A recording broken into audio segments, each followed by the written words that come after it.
Let's settle into that space, this delightful space that we've been brought to this morning.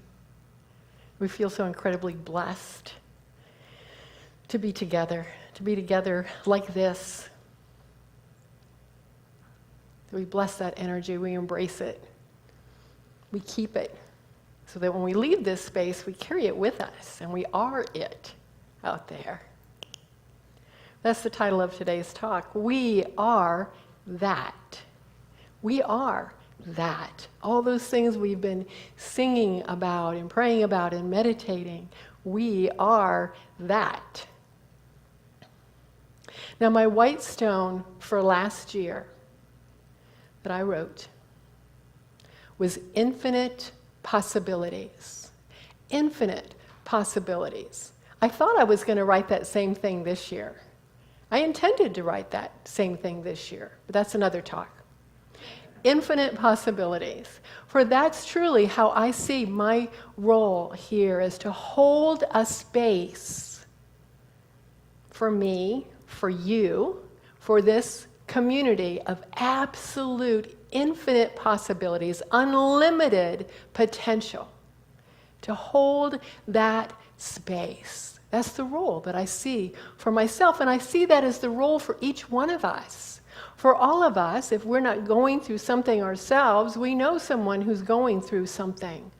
We can hold that space for them and for our whole world of infinite possibilities. We don't have to have the answers. Who would we think we are to have the answers for someone else anyway? Half the time I don't know what's in my highest and greatest good until I turn within. How would I know what is in someone else's highest and greatest good? But I can hold that space. I can hold that space for God, for good, for infinite good, for everyone, for our entire world, and allow each person to figure out what that is for themselves at that moment in time with what is happening in their lives. Now, we also don't want to gloss over that change is hard. We've had a lot of change over the last few years. Change is hard. I'm going to correct that. Change is not hard. Change is actually easy. It's our resistance to clinging on to what was and scraping our nails across it, gripping as hard as we can. That's what makes change hard. It's our resistance to change. And you've heard me say, and I will say it today, and I'll say it many times, we must let go of the church we had to embrace the church that is emerging, to the church that is right here, right now. I'm going to repeat that. We must let go of the church we had to embrace and make room for infinite possibilities for the church that's emerging, the church of today. And I loved the church we had, just like all of you loved the church we had. And if I could take a magic wand and poof, if I could take a magic wand and everyone who ever used to attend here that's moved out of Key West could be back here today, and we could hug them just like we are with Jody and Michael. They're going to be so full of hugs when they leave. If we could bring every one of them here so that we could hug them, I would wave that magic wand. If I could wave that magic wand and those dear ones to us who have made that transition from this side of the veil to the next, just for a moment, have them sit beside us, I would do that.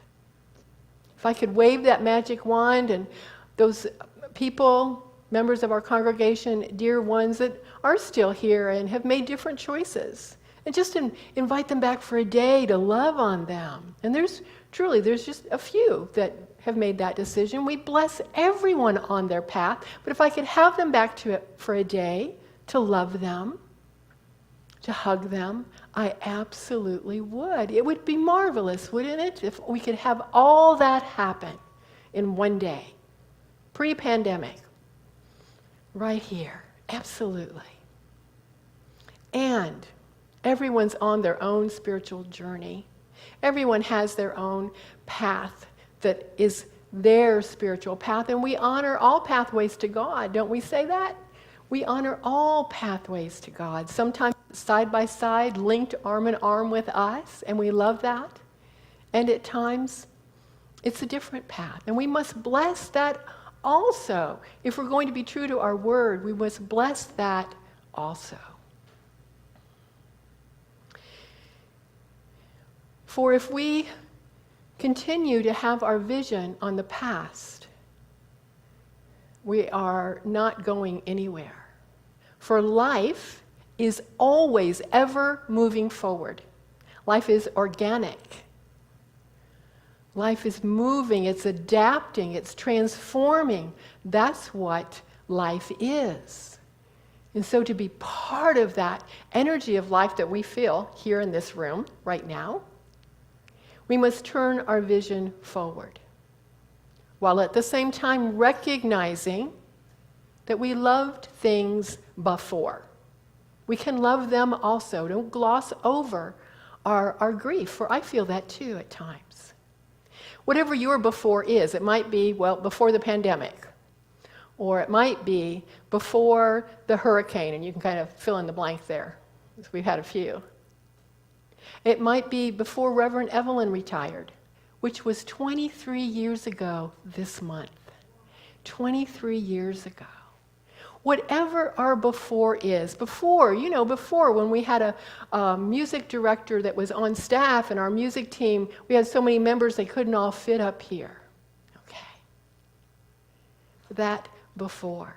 But our vision must be forward, not backwards. We must release and love and bless what was and open our hearts and minds to what is emerging before us.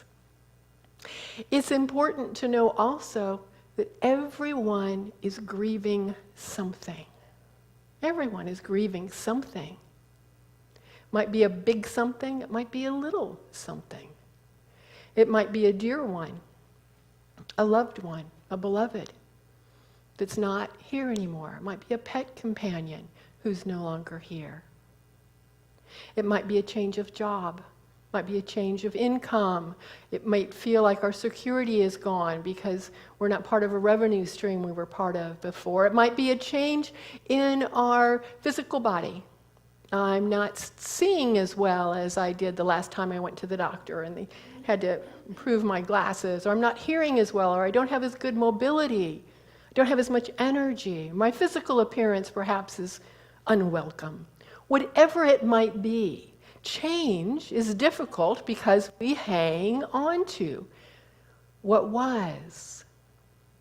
There might be doors that appear to be closing, choices, freedom that we once felt that we're not feeling right now. Might be a geographical change. We're moving and the move is welcome, and we need to grieve our old neighborhood and the people that live there and our neighbors and our view or whatever it was. We're all grieving something. So we would need to remember to be gentle with ourselves, because we cannot bypass grief.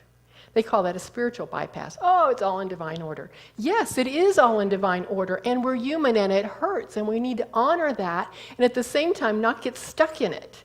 Not allow ourselves to wallow in it. Not to bemoan, oh, if only it was that way again, whatever that way was before. We don't say, well, we've always done it that way. They say that's the final words of a church before they close the door for good. Well, we've always done it that way. That is not us. You've all heard the joke, you can't change that light bulb. My grandmother donated that light bulb. That is not us. We are more flexible and adaptable than that, thank goodness. For we are moving forward with love. We are moving forward from wherever we are with before, whatever that before is for us. We are moving forward with love, for we have had time now to adapt and to accept that the church that's emerging looks a little different than the church that we had, and to be okay with that. not only okay with that, but to decide to participate in the process, to be an active member of that imagination and creativity of what's going to bubble up and emerge, to be an active role in that. It's exciting. It is exciting when we let go of our fear. When we let go of, it has to look a certain way. So a few years ago, I was introduced to a book that Unity Worldwide Ministries was promoting at one of the conferences. And you may have heard of it. It's called Canoeing the Mountains. And it's a best-selling book by Todd Bolsinger. And the subtitle is Christian Leadership in Uncharted Territory. Canoeing the Mountains. And you might think, uncharted territory, he must have written this for the pandemic. No. This book was penned around 2013, 2014. It was published in 2015, 5 years before the pandemic. But Todd Bolsinger is a former minister, and he's a theological leader, and what he recognized was a pattern in churches. He was recognizing a pattern that churches were doing the same thing they'd always done because that was what they'd always done, but it was no longer effective to meeting the needs of the congregation. He recognized that church attendance was in its heyday in the 90s. I envy Rev Ev a little bit that she got to be a minister during the heyday. That would have been fun too. This has its own fun, because I have my own challenges, but she got to do it in the heyday. And then because our culture, our society, placed less emphasis on church, all of a sudden there was swim meets on Monday morning, and there were other activities on Sunday morning. And there were other things to do on Sunday, whereas that day before had been carved out as sacred time for church. So there was a decline. Then there was 9/11. In 2001, there was a return to church as people were like, whoa, I need to find a grounded center after what's happened. So there was an increase. And then there was a decline again. These are simply facts. This is just data. This is nothing to be afraid of. We were talking the other night at dinner, some friends and I, about facts change. It's just a fact today. It's just data collected. And it can be helpful to us. It can be helpful to us to know certain facts when we're on a new endeavor. Truth is unchanging and unchangeable. Facts change. Truth does not change. We need not be fearful of the facts. Just give them their rightful place, which is not above truth. The facts may have no power over us, but the truth absolutely does. The divine of who we are, the good in all. And so it's wise for us to remember that. So what was this book about, Canoeing the Mountains? It was about the Lewis and Clark expedition. This was a really clever book that compared what churches were doing with the Lewis and Clark expedition. For Lewis and Clark, they got their money together, they got their supplies, they got all their people, and they started heading west to the Pacific Ocean. And they were paddling up the Missouri River, and they got to the headwaters, and there's the Rocky Mountains. Now, these are expert river rafters. They had to very quickly learn to be mountain climbers if they wanted to get to the Pacific Ocean. Or they could turn around and go back the way they came. But they had believed that what came before them that they could not see yet was exactly the same terrain as what they had left. And so that's what they prepared for, what they had always known. They were not prepared for the Rocky Mountains. They became mountain climbers, and they did it. They made their way by changing their tools, by changing their method, by changing their protocol. We cannot rely on the past to plan our future.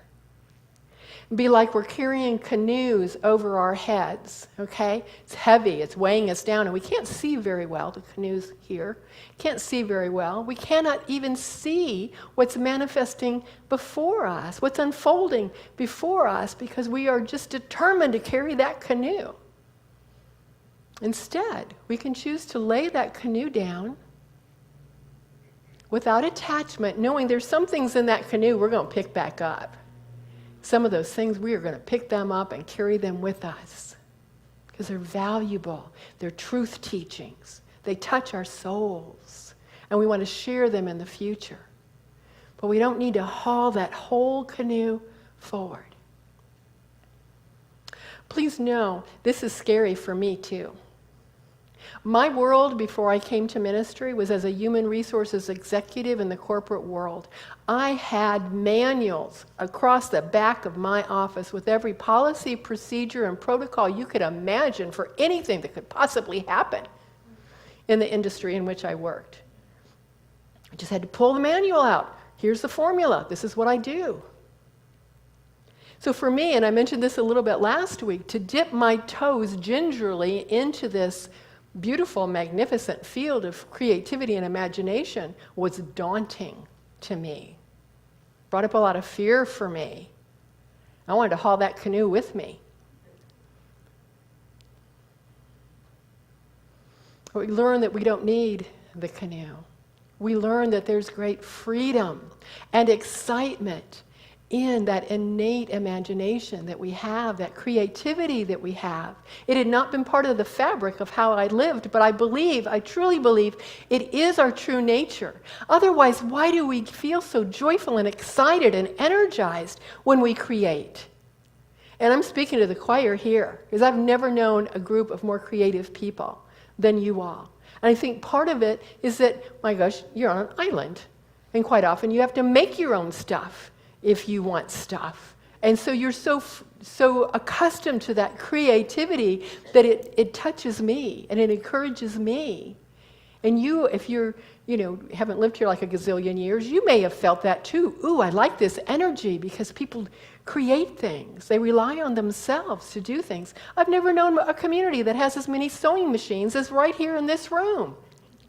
That's awesome. It is awesome.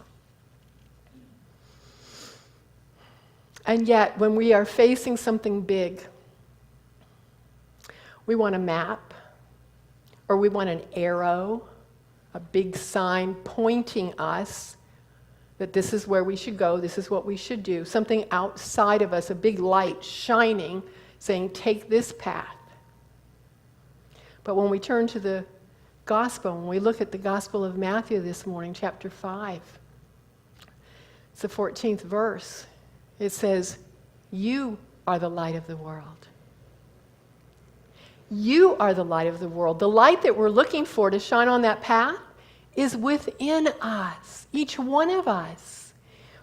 We don't need, nor should we want someone else or something else outside of us to tell us what the right steps are to take. We have that within us. That beautiful light, the light of God, the light of love, the light of compassion, the light of wisdom, the light of creativity, right here. The light of peace. Each of us, absolutely, each of us. So what's stopping us? What's stopping me? What's stopping me is only me. What's stopping you is only you. To make the choice, to make the decision, to put that canoe down, to no longer lug it around with you, or to no longer rely on the outside for what is in your highest and greatest good. What is in the community's highest and greatest good. And I know we're figuring this out together, aren't we? We are. We're figuring out together because there's no template. We're kind of the template ourselves. And we are so beautiful at opening our minds and our hearts to the unlimited potential, to the source of good, to the God everywhere present, to universal love. This is a quote by Charles Darwin. "It is not the strongest of the species that survive, nor the most intelligent, but the one most responsive to change. And we are that." Sylvia Boorstein said, I like this one, "The mind is like tofu. It tastes like whatever you marinate it in." Think about that for a moment. Your mind is like tofu. What are you marinating your mind in? Bemoaning, oh, if only it could be this way or that way, or excitement about what can be. Delicious anticipation about what might unfold before us.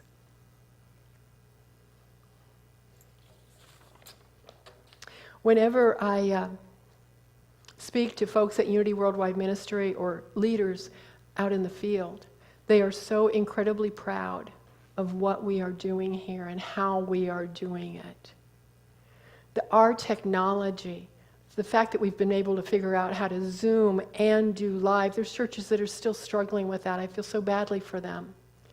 That we have figured out how to make this a marvelous experience, whether you're here in the sanctuary or whether you're Zooming in live. We are a model for other Unity churches. Not only that, we're a model for other churches, not just Unity. Right here in Key West, I was even contacted this week by a church of another denomination saying, "We've heard what you're doing. What are you doing? How are you making it work? We have a minister who's going to be retiring and we're not sure exactly how we're going to make this work." And I said, "I'll be glad to come talk to your board. Zoom me in. Be glad to tell you what we're doing." We are on the cutting edge of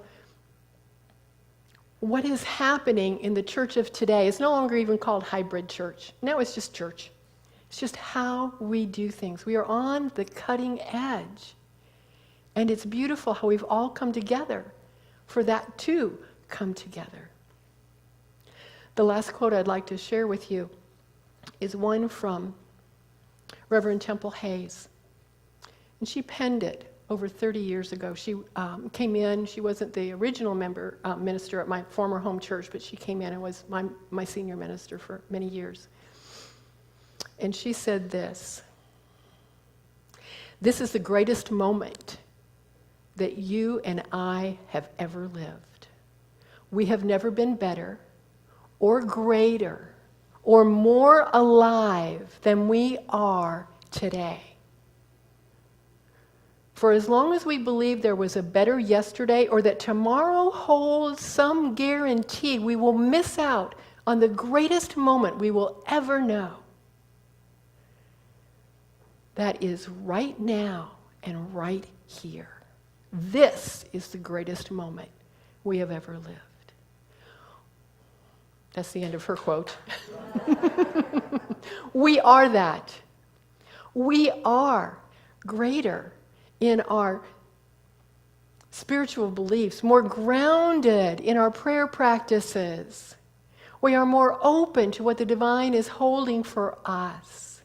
We are more loving than we have ever been, for we've each been growing and transforming, each one of us.